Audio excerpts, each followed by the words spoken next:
But one last question here on the topic that I initially sent to you. Thank you for rolling with these punches. Was the question of these Harvard students who penned this open letter, ostensibly in support of Hamas, like immediately after these terror attacks.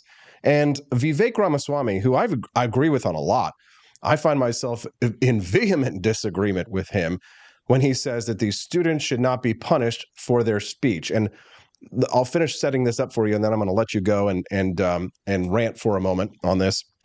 Maybe you'll disagree with me on this. But I think these students should be punished for their speech, because I've always maintained, even when it was not in my favor, when I was arguing that social media platforms had a right to ban people like myself or Nick Fuentes or Alex Jones or whoever it is, right, that they had the property rights to do it. I didn't think they should do it, for example, because I defend people on the right more broadly than I do people on the left, and that's just, a political strategy of mine. But I think these students should be punished for their speech, because nobody has a right to go and work for somebody else. I believe in freedom of association. I defended the Christian baker to not be forced to bake the gay wedding cake, but I said we should have a boycott, and I would set up the biggest, most homosexual cake shop next door to compete against them, because that's according to my values. I supported Bud Light and the boycott against them. Not that I would have drank that swill anyway.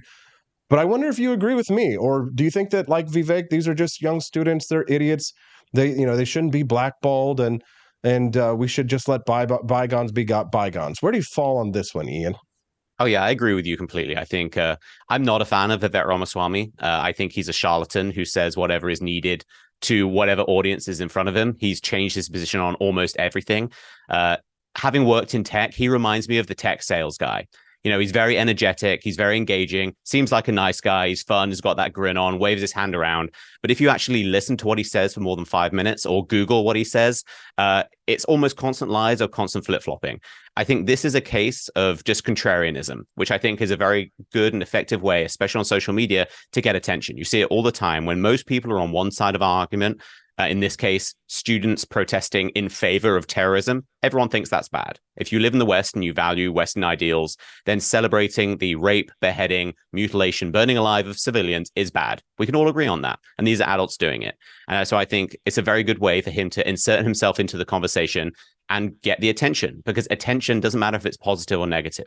And so I don't believe that he actually thinks these people are good people. I don't think he would hire them for any of his companies.